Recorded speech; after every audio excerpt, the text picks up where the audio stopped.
இன்னும் 1 மாதங்கள்ல தேர்தல் வாக்குப்பதிவு நடைபெறுது. தொகுதி பங்கீடுகள் எப்படி போயிட்டு இருக்கு? ஸ்டாலின் சாரை பொறுத்தவரைக்கும் ஒரு பெரிய பிரம்மாண்டமான கூட்டணியை தன்னுடைய அந்த ஆளுமையால் டைட்டாக வச்சிருக்காரு.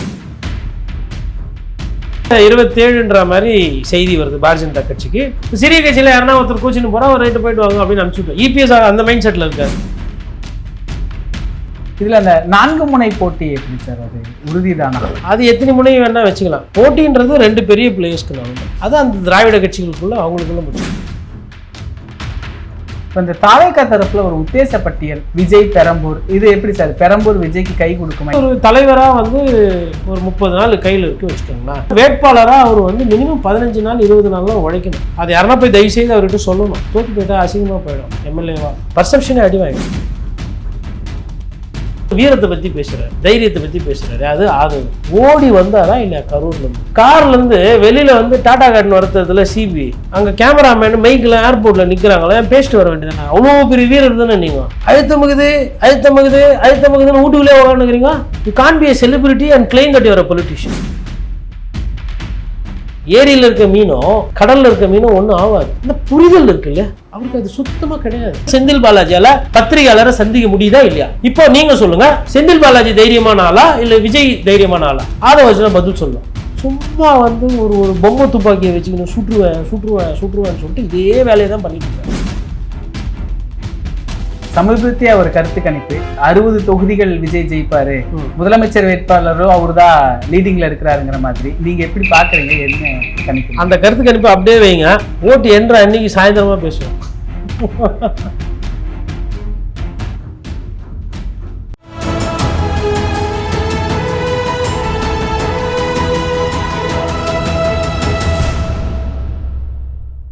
தமிழினம் நேயர்களுக்கு வணக்கம். இன்று நம்மிடையே மூத்த பத்திரிகையாளர் திரு கோட்டீஸ்வரன் அவர்கள் இணைந்துள்ளார். சார் வணக்கம். சார் வணக்கம். நேயர்களுக்கு அன்பு வணக்கம். இன்னும் 1 மாதங்கள்ல தேர்தல் வாக்குப்பதிவு நடைபெறுது. கூட்டணி கணக்குகள் கிட்டத்தட்ட முடிஞ்சிருச்சா சார்? 4 முனை போட்டி தான் உறுதியாயிருச்சா? தொகுதி பங்கீடுகள் எப்படி போய்கிட்டு இருக்கு சார்? வேட்பாளர் பட்டியல் நாமினேஷன் அப்படின்ட்டு நேரம் வந்து குறைவாக தான். அதாவது கேரளாவோடவோ வெஸ்ட் பெங்காலோடவோ ஒப்பிடும்போது தமிழ்நாட்டுக்கு அதிகமாக நேரம் கொடுத்துருக்காங்க. அப்போது அதில் வந்து ஒரு லீவேஜ் இருக்குது. பட் அதுவுமே வந்து நீங்கள் வந்து ஒரு கையிலன்னு பார்த்தா இருக்கிறது 5 நாள். அப்போது அதில் வந்து சீட் ஷேரிங் முடிக்கணும். எந்த சீட்டுன்னு ஐடென்டிஃபை பண்ண ஃபஸ்ட்டு நம்பர் எண்ணிக்கை, கூட்டணிக்கு எத்தனை கட்சிகள்னு. இப்போ அந்த சைடு பார்த்திங்கன்னா சிபிஐ முடிஞ்சிச்சு, கம்யூனிஸ்ட்டில் சிபிஎம் பாக்கி இருக்குது, விசிகா இருக்குது, டிஎம்டிகே இருக்குது, மையம் இருக்குது. இந்த சைடு பார்த்திங்கன்னா இவங்களுக்கு என்ன ஒரு விஷயம்னா, கிட்டத்தட்ட 27ன்ற மாதிரி செய்தி வருது பாரதிய ஜனதா கட்சிக்கு. பாரதிய ஜனதா கட்சி வந்து டிடிவி தினகரன் அவர்களுக்கும் சீட்டை வாங்கி பெற்று மொத்தமாக வாங்கி அவங்களுக்கு 27 வச்சுக்கிட்டு மிச்சத்தை வந்து அவங்கள நம்பி வந்த கட்சிகளுக்கு கொடுக்குற மாதிரி. ஸோ பிஜேபி ஒரு விஷயத்தை முடிக்கும். இங்கே அதிமுக பொறுத்தவரை பாட்டாளி மக்கள் கட்சிக்கு இவங்க ஒதுக்கீடு பண்ணிவிட்டு ரெட்டலையில் நிற்கக்கூடிய மற்ற கூட்டணி கட்சிகள் தலைவர். அப்போது 2 விஷயந்தான், பாட்டாளி மக்கள் கட்சி ப்ளஸ் ஸ்மாலர் பார்ட்டிஸ். பிஜேபிக்கு பிரித்து கொடுத்தா பிஜேபி அண்ட் ஏஎம்எம்கே அவங்களுக்குள்ளே பிரிச்சுக்கிறாங்க. பெரிய காம்ப்ளிகேஷன்ஸ் இல்லை. ஏன்னா 26 கட்சி 22 கட்சியை கூப்பிட்டு பேசணும்னு கிடையாது. மிச்சம்லாம் சிறிய கட்சிகள். இப்போ சிறிய கட்சியில் யாருன்னா ஒருத்தர் கூச்சின்னு போகிறா ஒரு ரைட்டு போயிட்டு வாங்க அப்படின்னு அனுப்பிச்சுட்டோம். இபிஎஸ் அந்த மைண்ட் செட்டில் இருக்கார். எல்லாரையும் போய் கூட்டின்னு வந்து சேர்த்துக்கணுன்றது இல்லைங்க. எங்களுக்கு வந்து 3 சீட்டு 4 சீட்னா இல்லைப்பா, 214லுமே நில்லுங்க போங்க. இப்போ ரெட்டலையில் யாருப்பா ரெடியாக இருக்கிறீங்க, அத்தை யாருன்னா இருக்கிறீங்களா அப்படின்னா அங்கே இருக்கிறாங்க ஒன்றிய செயலாளர் யாரோ ஒருத்தர். சரி போட்டு பார்த்துக்கலாம், ஆகிறது ஆகட்டும், அந்த மைண்ட் செட்டில் இருக்கிறாப்புல. அதனால் அங்கே ஒரு 2 டேஸில் முடிஞ்சிடும். ஸ்டாலின் சாரை பொறுத்தவரைக்கும் ஒரு பெரிய பிரம்மாண்டமான கூட்டணியை தன்னுடைய அந்த ஆளுமையால் டைட்டாக வச்சுருக்கார். Credit goes to him. அதனால் பெரிய வண்டினா அதுக்கேற்ற மெயின்டெனன்ஸ் இருக்கும், அதுக்கேற்ற உதிரி பாகங்கள், அதுக்கேற்ற இது இருக்கும். அது பெரிய வண்டியில் நிறைய பேர் வேறு இருக்கிறாங்க. அதனால் இட் வில் டேக் டைம். அவங்களுக்கு பெரிய இப்போ சிக்கல் என்னென்னா விசிகே அண்ட் டிஎம்டிகே யாருக்கு எவ்வளோ எண்ணிக்கை. சிபிஎம் வந்து சிபிஐ மாதிரி சீக்கிரத்தில் அப்படி போகிற மாதிரி கிடையாது. எப்பயுமே சிபிஎம்முக்கு சீட்டு குறையிறதுக்கு காரணமே சிபிஐ தான். யதார்த்தம் நான் பேசுகிறது. நம்ம கம்யூனிஸ்ட் தோழர்களை என்றைக்குமே ஒரு நாளும் வந்து நான் குறைத்து மதிப்பிடுறதோ இல்லை குறைத்து பேசுவதோ கிடையாது. காரணம் என்னென்னா அவர்கள் கொள்கையின் மீது 100 விழுக்காடு எனக்கு நம்பிக்கை இருக்குது. விளம்ப மாட்டாங்க, ஆனால் அடங்கி போவாங்க. அடங்க மறு அத்துமீறு அப்படிலாம் தெரியாது. அடங்கி போய் சரி சாமி கொடுக்குறத கொடுங்க, பாசிச பாஜக வரக்கூடாது அப்படின்னா மறுக்கா சொல்லுங்கன்னா பாசிச பாஜக வரக்கூடாது, பாசிச பாஜக வரக்கூடாதுன்னு கொடுக்குறத வாங்கிட்டு வந்துடுவாங்க. சிபிஐ இந்த வேலையை பண்ணுவாங்க. சிபிஐ பண்ணதுனால சிபிஎம்மையும் அது பாதிக்கும். சிபிஎம்மும் வேறு வழி இல்லாமல் அவங்களுக்கு என்னவோ அதுவே அப்படின்னு சொல்லி பண்ணுவாங்க. மேபி அடம் பிடிச்சாங்கன்னா மேபி ஒரு சீட் எக்ஸ்ட்ரா வாங்கலாம். அவங்க அந்தளவுக்கு அடம் பிடிப்பாங்களான்னு தெரியல. பிசிகா எம்டிஎம்கே இது 2 தான். மிச்சதெல்லாம் அவங்க ஃபிக்ஸ் பண்ணிவிடுவாங்க. எம்டிஎம்கே முடிச்சிட்டாங்க. ஸோ 48 மணி நேரங்க இந்த காணொலி வந்ததுலேருந்து அதுக்குள்ளே 95% முடிஞ்சிடும். அதுலேருந்து 2 டேஸில் வேட்பாளர் பட்டியல் வெளியிடும். ஸோ நம்ம வந்து இந்த அடுத்த வார டைமில் வந்து நம்ம வேட்பாளர் பட்டியல் எதிர்பார்க்கலாம். ஏன்னா 30ஆம் தேதியிலேருந்து நாமினேஷன் ஸ்டார்ட் ஆகுது. 5 நாள் தான் இருக்குது நாமினேஷன் ஃபைல் பண்ணக்கூடியது. நடுவில் லீவ்லாம் வருது. 3 கவர்மெண்ட் ஹாலிடேஸு, ஒரு சண்டே ஒன்று வருது, எல்லாம் சேர்த்து. அப்போது நாமினேஷன் பண்ணுறதுக்கு நல்ல நாள் பார்ப்பாங்க. மாவட்ட செயலர் அவரும் நாமினேஷன் பண்ணோம். நாமினேஷன் பண்ணும்போது கூட போகணும். அப்புறம் நட்சத்திர வேட்பாளர் யாருன்னா இருப்பாங்க, அவங்க போகும்போது 4 பேர் எக்ஸ்ட்ரா போகணும். வேலைகள் இருக்குது. அதனால் இப்போ ஆக்சுவலாக நம்ம பேசிகிட்டு இருப்போம். இப்போ அமைதியாக இருக்குது.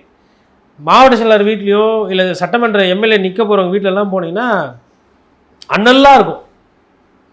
நிற்க இடம் இருக்காது. 4 இட்லி தட்டில் வச்சுருப்பாங்க. 2 இட்லி சாப்பிட்டு 2 இட்லியை மறந்துருப்பாப்புல. காலைல போட வேண்டிய சுகர் மாத்திரையே மத்தியானம் போடுவாப்புல. நைட்டு பட்டா தூக்கம் வராது.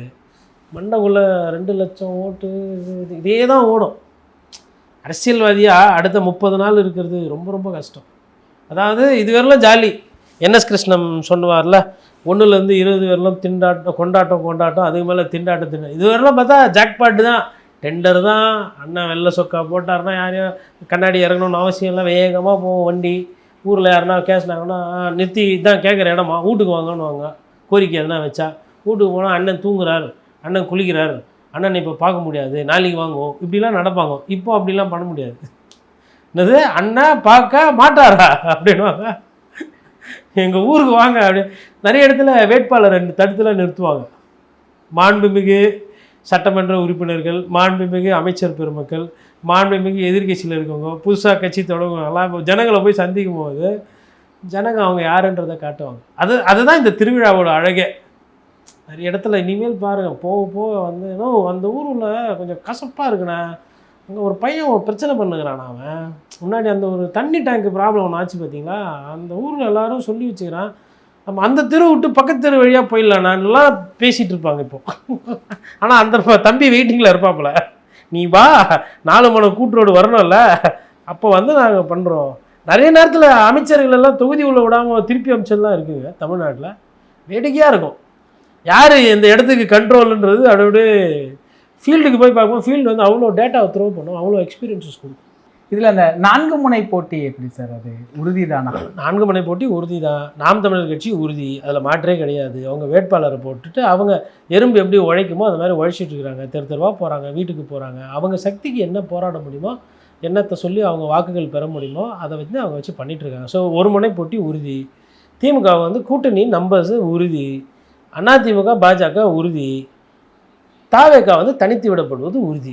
சசிகலா அவர்களும் ஐயா மருத்துவர் ராமதாஸ் அவர்களும் அது எத்தனை முனையும் வேணால் வச்சுக்கலாம். போட்டின்றது 2 பெரிய பிளேயர்ஸ்க்கு நடுவில்.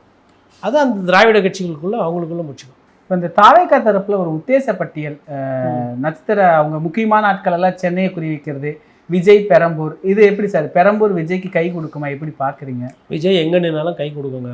அவர் ஜெயிக்கிறது வந்து ரொம்ப கஷ்டமாக இருக்காது. ஆனால் உழைக்கலைன்னா அவர் தோக்கிறதுக்கும் வாய்ப்பு இருக்குது. நான் அதையும் தான் சொல்கிறேன். நான் 2த்தையுமே சொல்கிறேன். விஜய் தமிழ்நாட்டில் ஒரு 234 தொகுதியில் ஒரு 220 தொகுதியில் போய் நிற்கலாம். மிச்சம் 14 தொகுதியில் போய் நிற்க முடியாது. அந்த 14 தொகுதி எக்ஸாம்பிள் சொல்லணும்னு பார்த்தீங்கன்னா, அவரால் போயிட்டு வந்து எடப்பாடியில் நிற்க முடியாது, கொளத்தூரில் நிற்க முடியாது, சேப்பாக் ட்ரிப்ளிகனில் நிற்க முடியாது, தொண்டாமுத்தூரில் நிற்க முடியாது. அதுக்கப்புறமா வந்து அவரால் போயிட்டு வந்து பார்த்திங்கன்னா உங்களுக்கு திருச்செந்தூரில் நிற்க முடியாது, விராலிமலையில் நிற்க முடியாது. இதெல்லாமே வந்து அந்த இடத்துல அந்த கேண்டிடேட் ஸ்ட்ராங். நன்னிலத்தில் போய் காமராஜ் எடுத்து நிற்க முடியாது. அந்தந்த இடத்துல வந்து அவங்க டாமினேட் பண்ணுவாங்க. அந்த வேட்பாளர், நான் சொல்கிறது எல்லா கட்சியில் இருக்கிறவங்களும் சொல்கிறேன். அந்த கட்சியில் இருக்கிறவங்கள போயிட்டு விஜய் வந்து கரூரில் செந்தில் பாலாஜி எடுத்து விஜயால் நிற்க முடியாது, நின்று தோற்றுருவார். அப்போது அந்தந்த இடத்துல வந்து அந்த இருப்பாங்க. அது மாதிரி ஒரு ஒரு ஒரு 15-20 தொகுதி போயிடும், ஹெவி வெயிட் தொகுதி. மிச்சம் இருக்கிற 210 தொகுதியில் தான் அவர் ஏதோ ஒரு தொகுதி ஐடென்டிஃபை பண்ணி போய் நிற்கலாம். அந்த தொகுதியில் அவர் வேலை பார்க்கணும். இப்போ அவருக்கு வந்து ஒரு தலைவராக வந்து ஒரு 30 நாள் கையில் இருக்குது வச்சுக்கோங்களேன். 30 நாளில் வேட்பாளராக அவர் வந்து மினிமம் 15 நாள் 20 நாள்லாம் உழைக்கணும். அது யாருன்னா போய் தயவுசெய்து அவர்கிட்ட சொல்லணும். தோற்று போயிட்டா அசிங்கமாக போயிடும் எம்எல்ஏவா. எல்லாம் முதலமைச்சர் பற்றி சொல்கிறாங்க. இந்த இந்த இந்த ப்ராப்ளம் இருக்கிறத யாரும் உணர மாட்டேன்றாங்க. அவரே தோத்துட்டாருன்னு வச்சுக்கோங்களேன். ஃபஸ்ட்டு தேர்தலையே விஜயகாந்த் அவர்களை விட அவர் பின்தங்கி போயிடுவார். அரசியல் பார்வையில் புரிதல். அவங்க பெருசாக பலமாக நம்பியிருக்கிறது அந்த பர்செப்ஷன் தான். பர்செப்ஷனே அடி வாங்கிடும். தாவேகா தலைவர் அவர் சட்டமன்ற தேர்தல் தோக்கிறதுக்கு கூட வாய்ப்புகள் வரும். ஏன்னா வேட்பாளர் இவர் ஒரு தொகுதி அறிவிச்சிட்டதுக்கப்புறம் அங்கே திமுகவும் அதிமுகவும் என்ன எதிர்வினை ஆற்றுன்றது நமக்கு தெரியாது. ஹெட் ஆன் கொலிஷன் கொடுக்குறாங்க.